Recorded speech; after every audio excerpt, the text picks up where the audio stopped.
بسم اللہ الرحمن الرحیم. خاطر حضرات، میں ہوں اختر عباس اور آپ سب کو میرا سلام پہنچے. رشتے خوبصورتی کے لیے ہوتے ہیں، مضبوطی کے لیے ہوتے ہیں، کبھی کبھی توانائی کے لیے ہوتے ہیں. ایک فیملی سپورٹ کا نظام ہوتا ہے اور اس میں آپ کو ذرا ایک قوت ملتی ہے. مگر ہماری تاریخ میں ان رشتوں نے بڑی تباہی مچائی ہے.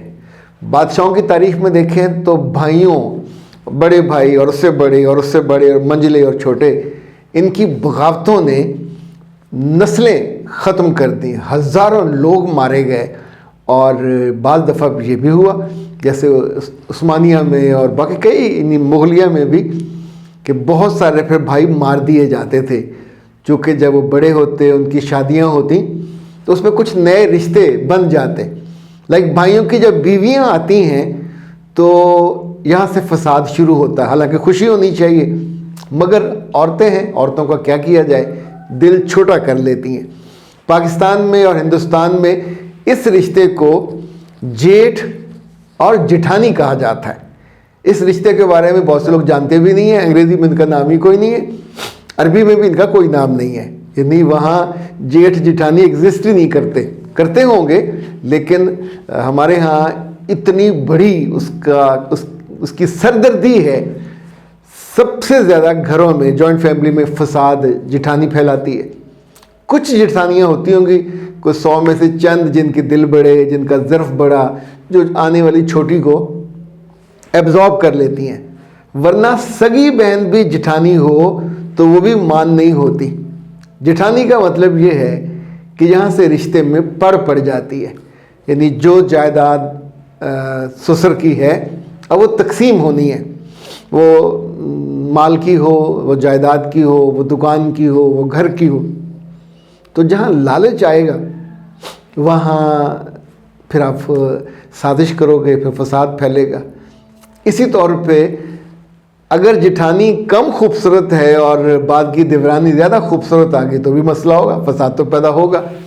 اسی طور پہ اگر دیورانی معصوم ہوئی، انوسینٹ ہوئی تو بیماری جائے گی. اگر وہ کسی امیر خاندان سے ہے اور یہ ذرا کمتر خاندان سے ہے تو پھر اس کو یہ سنا کے مارے گی اور وہاں مارے گی کہ ظاہر ہے چیخیں نکلتی ہیں تو پھر مائکے تک جاتی ہیں. ابھی حال ہی میں ایک دلچسپ کیس کا سامنا کرنا پڑا. جٹھانیوں کے، دیورانیوں کے کیسز کی بہت ورائٹی میرے پاس آتی ہے مگر یہ ذرا یونیک تھا.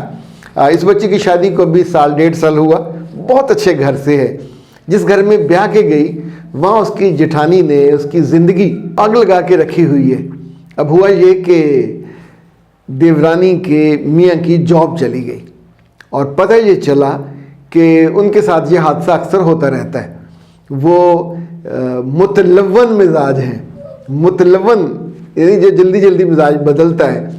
تو نوکریوں میں ذرا سا کوئی مسئلہ ہو تو جاب چھوڑ دیتے ہیں یا انہیں نکال دیا جاتا ہے. اب اس خاتون کو زندگی میں یہ تجربہ ہی نہیں تھا کہ گھر کا سربراہ، ان کے ابا جی ہمیشہ طاقتور رہے، ان کے بھائی طاقتور رہے، گھر کا انتظام وہ چلاتے تھے. تو اب ان کے میاں کا گھر میں رول ہی کوئی نہیں ہے چونکہ ہی از ناٹ ارننگ اور ٹوٹل ڈیپینڈنٹ ہے. وہ کہتی ہیں گھر میں فاقہ کشی والی کیفیت نہیں ہے لیکن آئی فیلٹ انسلٹڈ کہ مجھے جب مانگنا پڑتا ہے. اب ان کا ایک بچہ بھی ہے اور بچے کے لیے جب کوئی پیمپرز، تو جو جٹھانی کہتی ہے کہ تم نوٹوں میں گندگی پھینکتی ہو، تم ہمارے نوٹ ضائع کرتی ہو. اچھا ممکن ہے اس کی دفعہ جب بچے پیدا ہوئے ہوں جٹھانی کے تو آئی ڈونٹ نو وہ نیچے کیا کی کر کے پتے لگاتی تھی، کیا لگاتی تھی کہ وہ پیمپر نہیں. لیکن کہنے میں گھر والوں کا رائے خراب کرنے میں تو آسانی ہوتی ہے. تو اس بچی نے کہا کہ اوکے، اگر میرا میاں ان ٹربل تو میں اس کو ہیلپ آؤٹ کرتی ہوں، پڑھی لکھی ہوں اور انرجی بھی ہے تو میں آن لائن ٹیوشنز لے لیتی ہوں. تو اس نے آن لائن کو 5-6 ٹیوشنز پکڑ لی. تو 6 یا 7 دن بمشکل وہ کر سکی. 8ویں دن جب گھر کا وائی فائی تھا وہ خراب کر دیا گیا اور اس کے بعد وہ ٹھیک نہیں ہوا. جب تک وہ ٹیوشنیں چھوٹ نہیں گئیں وہ بیچاری، اس نے پورا مہینہ چلایا اوکھے سوکھے، کبھی یہ کر. اچھا گھر میں سب نے اپنے اپنے موبائلز پہ پیکیج لگا لیے لیکن وائی فائی نہیں چلنے دیا. کس نے؟